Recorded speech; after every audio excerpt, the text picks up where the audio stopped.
کردار ادا کیا ہے. آج ہم پر الزام لگایا جاتا ہے کہ یہ دہشت گرد ہیں, یہ دہشت گردی کے مرکز ہیں, یہ دہشت گردی کے اڈے ہیں, یہ ٹیررسٹ پیدا کرتے ہیں.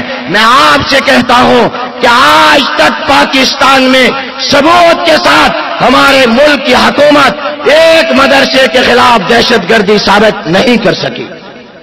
ہم نے جنرل پرویز مشرف سے, ہم نے حکومت کے لوگوں سے ملاقاتوں میں کہا ایک مدرسے کا نام لو جہاں دہشت گردی ہوتی ہے.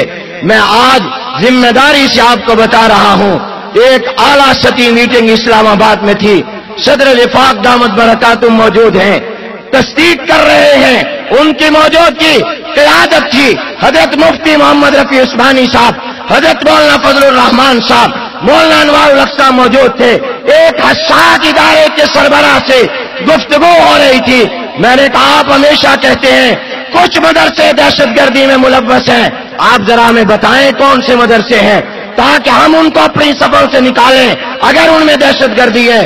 تو وہ جواب میں کہنے لگے مولانا ہم تو ایسے ہی کہہ دیتے ہیں, باہر والوں کو خوش کرنے کے لیے ہمارے علم میں تو ایک بھی مدرسہ نہیں ہے, ایک بھی مدرسہ نہیں ہے. اور میں نے کہا امریکہ اپنی یونیورسٹیوں کا حال دیکھے. ورجینیا میں ایک اسٹوڈنٹ نے سینکڑوں بیسوں طلباء کو ہلاک کر ڈالا, اور خدا نخواستہ اگر یہ حملہ آور مسلمان ہوتا تو یہ کیس دہشت گردی کا کہلاتا اور اسلام اور مسلمان دہشت گرد بن جاتے. آپ اپنے تعلیمی اداروں کا حال دیکھیں. الحمدللہ پاکستان کے مدرسے جمعہ 8 دن نہیں بڑھے. جس کو تم دہشت گردی کہتے ہو یہ تمہارے دعوے کے مطابق 10 15 20 سال سے ہے, جبکہ یہ جامعہ شرفیہ 60 سال سے ہے. پاکستان کے مدارس 1947 سے ہے. جنوبی ایشیا کے مدارس الحمدللہ 250 سال سے ہے. اگر مدرسے کی وجہ سے دہشت گردی ہوتی تو 100 سال پہلے بھی ہوتی, 50 سال پہلے بھی ہوتی. فرقہ وارانہ فسادات کے اسباب اپنی صفوں میں تلاش کرو. ہمارا فرقہ وارانہ فسادات سے کوئی تعلق نہیں ہے. ہمارے گیٹ 24 گھنٹے کھلے ہیں, جس کا جی چاہے جب آئے دیکھے. ہر مدرسے میں مسجد موجود ہے, 5 وقت نمازی آتے ہیں. آج تک اگر کسی کو کوئی دہشت گردی نظر آتی تو اب تک وہ قوم کے سامنے آ چکی ہوتی.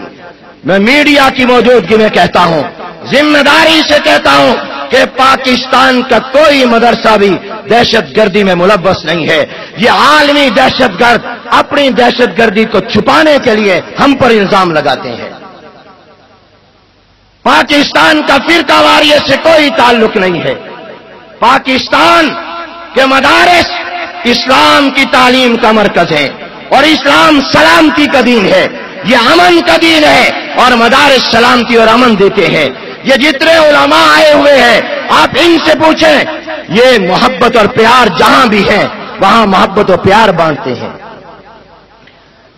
جہاں تک مدارس کے تحفظ اور دفاع کی بات ہے, میں بہت سے ایسے حضرات اس اجتماع میں ہیں جو بڑے عرصے کے بعد شاید پاکستان آئے ہوں, ان کی اطلاع اور خوشی کے لیے عرض کرنا چاہتا ہوں کہ الحمدللہ پاکستان کے مدارس کے نصاب تعلیم میں اور پاکستان کے مدارس کے نظام تعلیم میں اور نظام امتحان میں, نظام مالیات میں اب تک کوئی فرق نہیں آیا. اور انشاءاللہ ہم مدارس کے نصاب کی ایک ایک سطر کا تحفظ اور دفاع کریں گے انشاءاللہ. مدرسوں کے تحفظ اور دفاع کے لیے بڑی سے بڑی اور چھوٹی سے چھوٹی قربانی دینے کو تیار ہے. ہم مدارس کو صرف تعلیم کا مرکز نہیں سمجھتے بلکہ ہم مدرسے کو حفاظت دین کا مرکز سمجھتے ہیں. ہم مدارس کو پاکستان کی حفاظت کا مرکز سمجھتے ہیں. ہم مدارس کو اسلامی شاعر کے تحفظ کا مرکز سمجھتے ہیں. اور انشاءاللہ مدارس کے تحفظ اور دفاع پر کوئی آنچ نہیں آنے دیں گے. اللہ تبارک و تعالی اس اجتماع کو مبارک اور قبول فرمائے. چونکہ بہت سے اکابر موجود ہیں اور ان کے بیانات ہونے ہیں, اس لیے میں مزید کسی تفصیل میں جانے کی بجائے آخر میں اتنی بات کہتا ہوں بہت سے لوگ کہتے ہیں کہ مدرسہ صرف مذہبی تعلیم کا نام ہے، مدرسے میں صرف حدیث تفسیر فقہ پڑھائی جاتی ہے، یہاں زمانے کی تعلیم نہیں ہے، عصری تعلیم نہیں ہے۔ آپ علماء ہیں اور جانتے ہیں کہ مدرسہ اسلام کی تعلیم کے مرکز کا نام ہے، اور اسلام صرف عبادات کا دین نہیں ہے بلکہ اسلام ایک مکمل زندگی کے ضابطے کا نام ہے، اسلام ایک مکمل ضابطۂ حیات کا نام ہے۔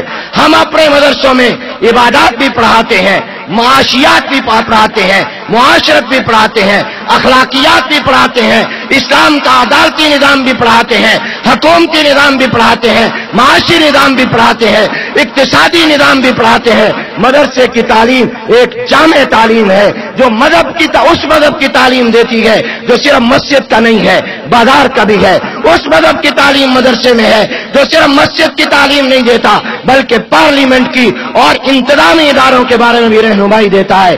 اس لیے مدرسے کو صرف مذہب